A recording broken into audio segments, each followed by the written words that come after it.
Alright, stick with me, because what I'm about to share reads like a scene straight out of a Hollywood thriller. Except it actually happened. Last night, Eastern Ukraine witnessed an operation with staggering consequences. It was 3:12 a.m., and the mercury had plunged to -1 Fahrenheit. That's the kind of cold where every exhale freezes midair. In that bone-chilling darkness, along a mountain pass few people have ever even heard of, a Russian military convoy stretched for 3 miles, pushing forward through a relentless blizzard. 80 vehicles in total, tanks, armored personnel carriers, and ammunition trucks. They were carrying more than 160,000 anti-tank mines. The convoy's total value, $210 million. Not petty cash, a major investment in deadly hardware. Here's the twist. The Russians had no clue they were barreling straight into a trap. Not just any ambush, but one meticulously engineered by Ukrainian forces over nearly 4 months. What happened in the next 50 minutes in that frozen canyon would completely annihilate this column. And the most fascinating part, the disaster wasn't caused merely by the ambush itself. It was the Russians' choice to drive right into a terrain transformed into a weapon, a lethal environmental trap. To give some context, political delays in Washington had slowed major aid to Ukraine for weeks, which Russian commanders noticed. Overconfidence set in, they assumed they had leeway, began cutting corners. This convoy, nearly 80 vehicles, including 40 TBTR armored carriers, 18 main battle tanks, and 19 ammo trucks, treated this narrow mountain pass as if it were a simple shortcut to reposition forces near a strategic town. For 10 of the previous 11 nights, they'd crossed this same corridor at nearly the same hour, same route, because Moscow had deemed it safe. But Ukrainian intelligence had tracked every single detail. Here's where it gets truly remarkable. Ukraine had modified Orlan-type surveillance drones, equipping them with ultra-cold endurance batteries capable of operating in temperatures down to -22 F.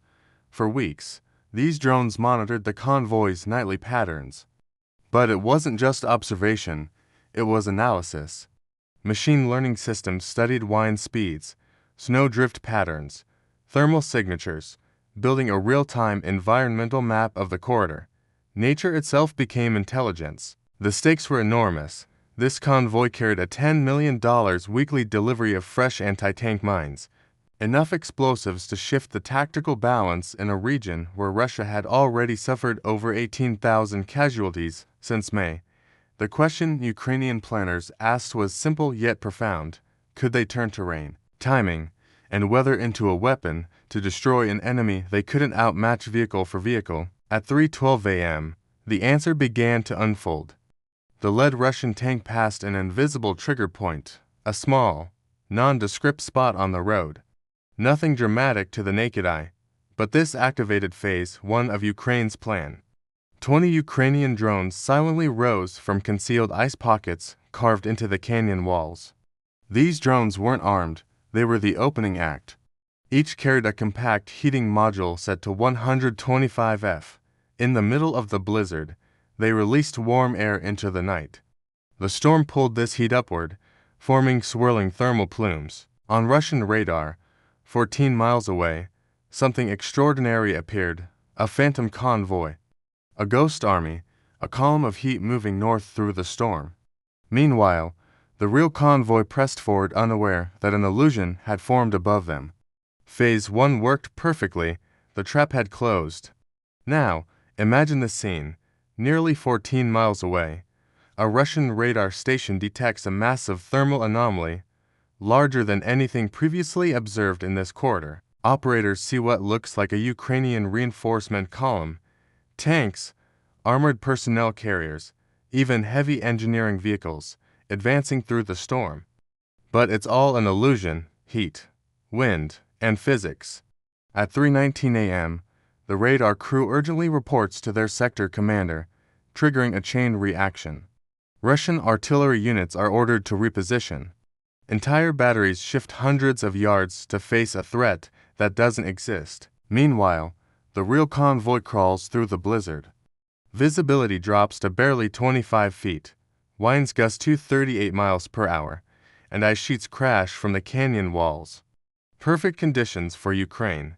Pressure sensors hidden under packed snow detect the weight of each vehicle as they enter the narrowest part of the pass. These sensors, wristwatch-sized, had been installed 5 weeks earlier during a nighttime infiltration. No GPS, no signals, no maintenance. The cold preserves them perfectly. Data feeds directly to a Ukrainian command team positioned a mile and a half west of the corridor. At 3:20 a.m., the Ukrainian team leader quietly issues the order for Phase 2. 8 larger drones, configured for electronic warfare, rise from snow-covered hiding spots. Their mission: flood the canyon with interference. Radio communications inside the Russian convoy dissolve. Truck drivers lose contact with tank crews. Tank crews lose touch with command. A column already crawling blindly through a blizzard is now functionally deaf and mute. Ukraine then escalates the psychological pressure. Using the canyon's natural acoustics, they deploy directional speakers to replay distorted engine noises from multiple angles. To Russian ears, it sounds as if Ukrainian armor is closing in on both flanks. No vehicles are nearby, yet nerves tighten. Discipline phrase. Finally, a small scout drone descends and drops 3 thermal beacons onto the snow ahead of the convoy.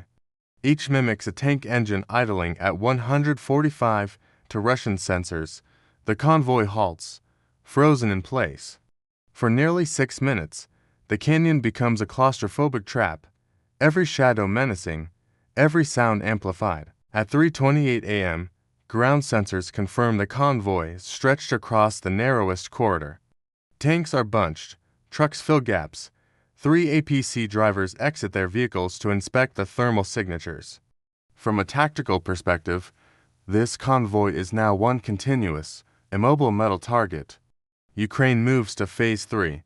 Hidden beneath nearly 5 feet of drifted snow, 15 Ukrainian demolition charges detonate simultaneously. These aren't standard anti-vehicle mines.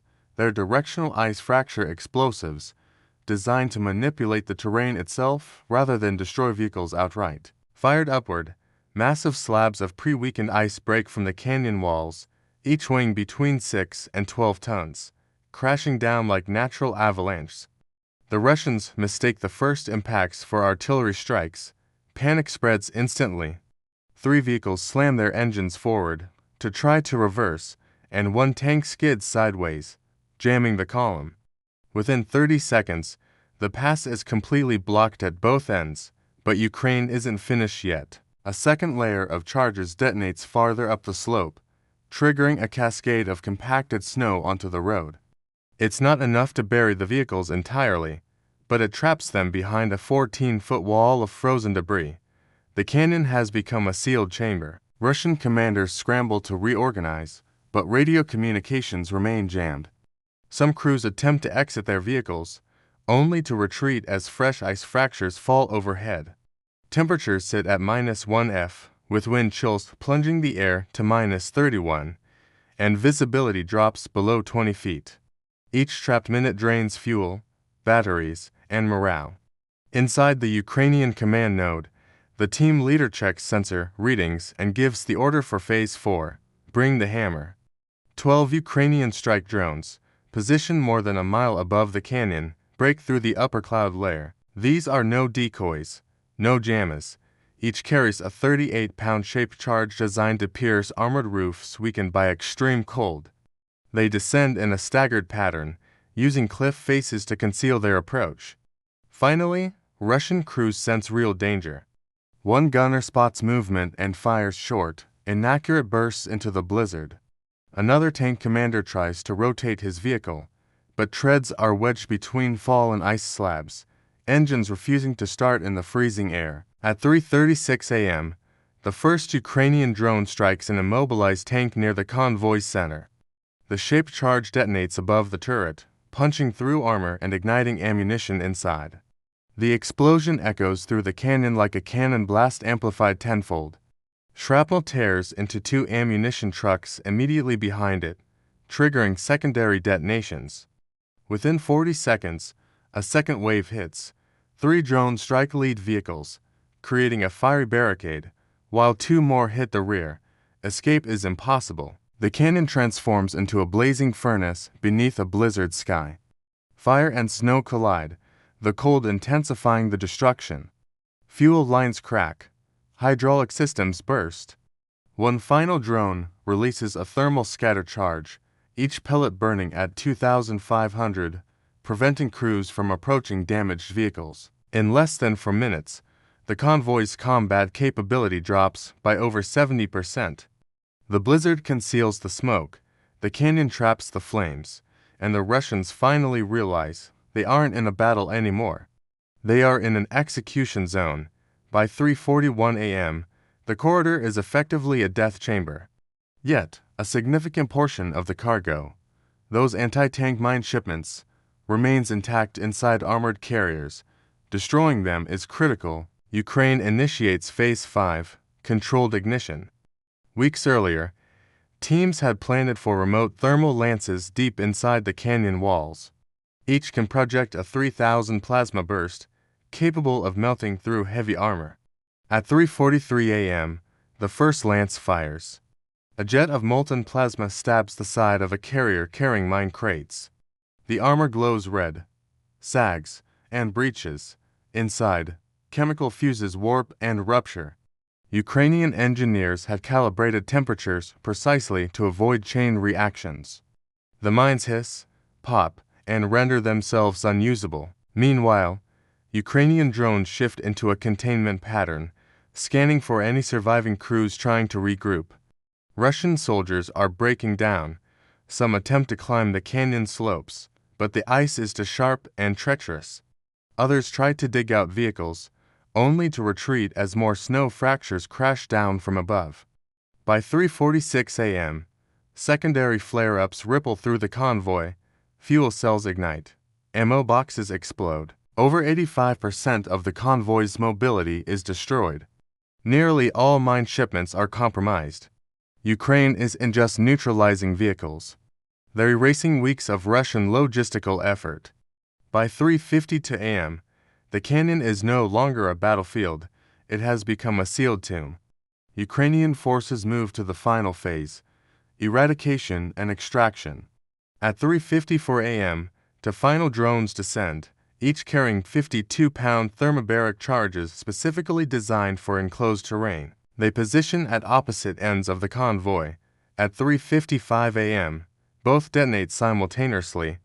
The canyon amplifies the blasts like an echo chamber. Pressure waves ricochet off frozen walls, crushing vehicle hulls. Snow instantly vaporizes, flames stretch horizontally, and any remaining Russian soldiers are thrown off their feet. When the echoes fade, silence descends. The blasts haven't just destroyed what remained, they've sterilized the battlefield. No equipment, no mines, no electronics, no intact vehicles can ever be recovered. At 3:57 a.m., Ukrainian teams begin extraction. Jammers are powered down, the sensor network is wiped remotely, and natural winds erase their tracks. By 4:02 a.m., they have vanished.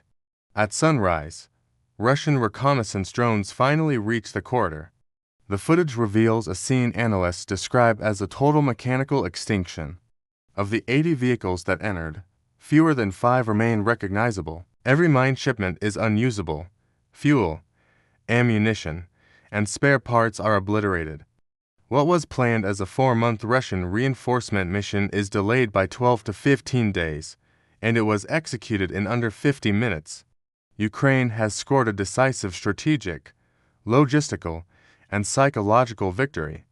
The storm was their ally, the canyon was their weapon, the convoy was their lesson.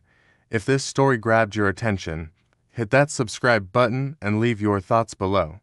More in-depth coverage is on the way. Good night.